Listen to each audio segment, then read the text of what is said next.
예, 이항용의 월가에도 함께합니다. 미증시에 본연에 집중해 보도록 하겠습니다. 이항용 위원님 안녕하세요. 네, 안녕하세요. 예, 오늘 본격적으로 시작하기 전에 골드만삭스에서 나온 그 새벽에 보고서를 보고 많은 분들이 좀 놀라신 것 같아서 질문을 드릴까 합니다. 강세장이 이제 올해까지이다라는 거 어떻게 보셨어요? 네, 먼저 좀 말씀드리면 주시장 뭐 좋을 수도 있고 나쁠 수도 있고요. 전망 자체야 뭐 긍정적 전망도 있고 약간 보수적 전망.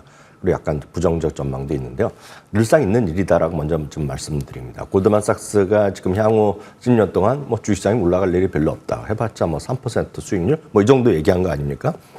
그럼 도대체 왜 그랬느냐를 보셔야 되겠는데요. 최근 10년 동안에요. 지금 화면에도 보이다시피 연평균 13% 정도 올라와 있습니다. 그러면 13% 정도가 어느 정도인지 많은 분들 별로 감이 없으시잖아요.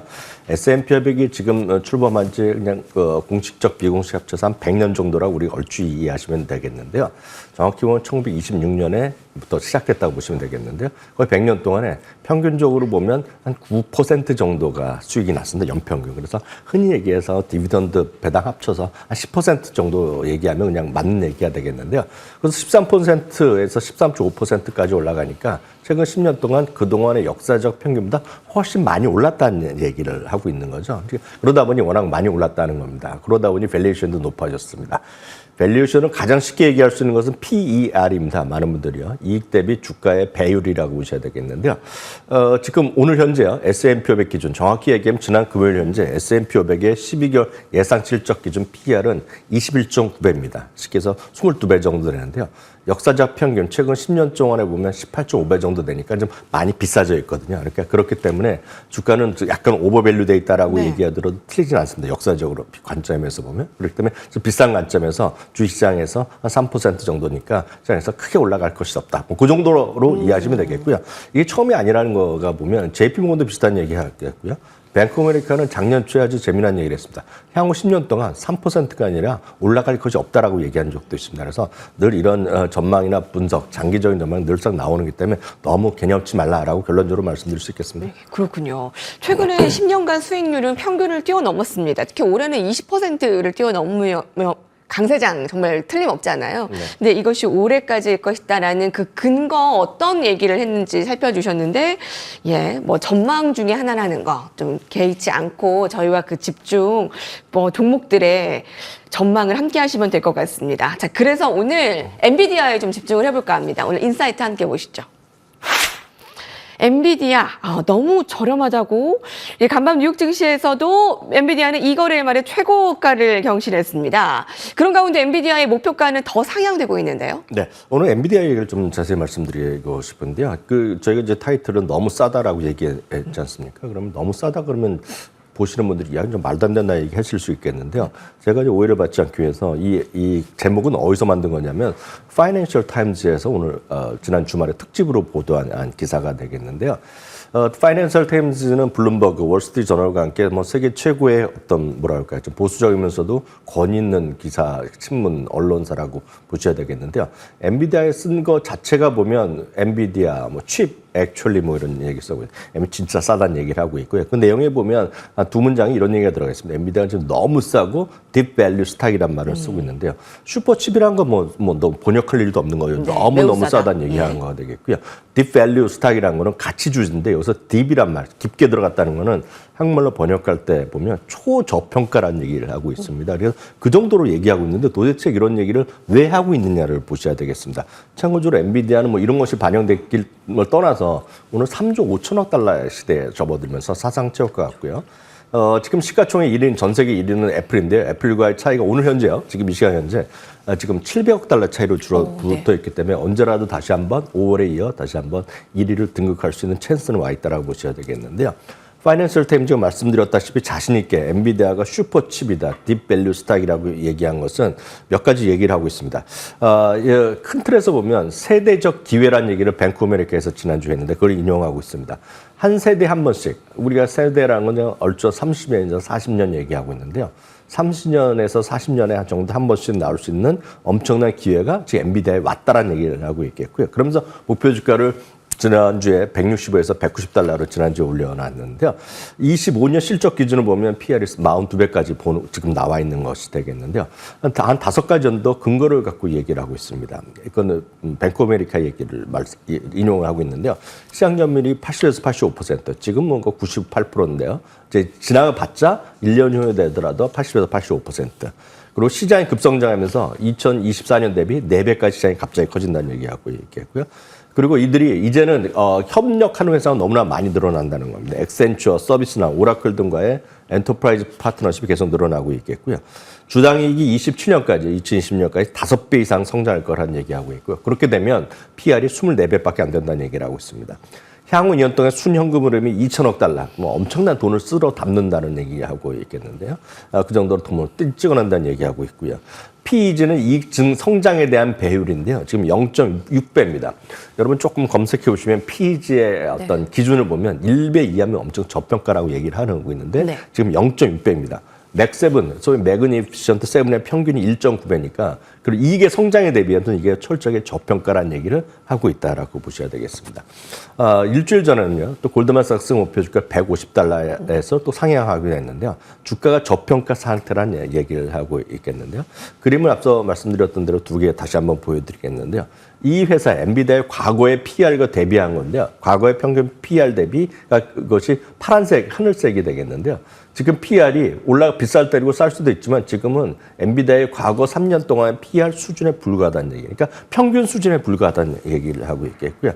다음은 그 다음 그림인데요. 유니버스 PR 대비. 유니버스라는 걸 쉽게 해서 S&P 전체적인 기름이 되겠는데요. 그거 대비 상대 지수입니다. 상대 지수에 그러니까 어느 정도 지금 올라갔냐 비싸는 것인데요. 지금 평균 3년 평균이 하늘색인데 3년 평균 대비 상대 어떤 PR 자체가 비싸지 않다는 얘기입니다. 그래서 그만큼 지수 대비 워낙 상대 훨씬 더 비싸야 되는데 이렇게 덜 비싸다는 얘기를 하고 있다라고 보셔야 되겠습니다. 골드만삭스도 비슷하게 다음 그림 앞서 보여줬던 화면 보여주시면 골드만삭스는 또 6가지 얘기를 구체적으로 얘기하고 있는데요. 흔히 요즘 보면 가속 컴퓨팅 많이 들으셨을 텐데요. 이것이 지속적으로 집중하고 있다는 얘기를 하고 있겠고요. 두 번째는 블랙웰의 압도적인 성장력, 압도적인 기술력을 얘기하고 있겠고요.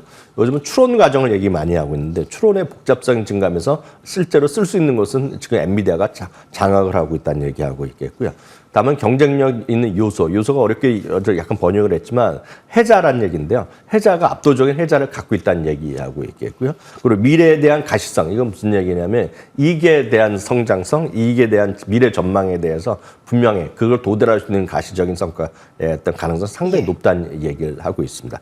다음은 이제 소버린이라는 얘기를 하고 있는데 이것은 어떤 개인 기업뿐만 아니라 민간 기업뿐만 아니라 국가별 단위도 지금 AI에 대해서 독립적인 어떤 그 AI 체계를 갖고 해야 된다 얘기를 하고요. 대한민국도 마찬가지죠. 대한민국의 AI 체제를 미국에 결속시킬 수 없는 거 아닙니까? 각 국가 마찬가지고 젠스랑이 자주 얘기하던 것이 되겠고요.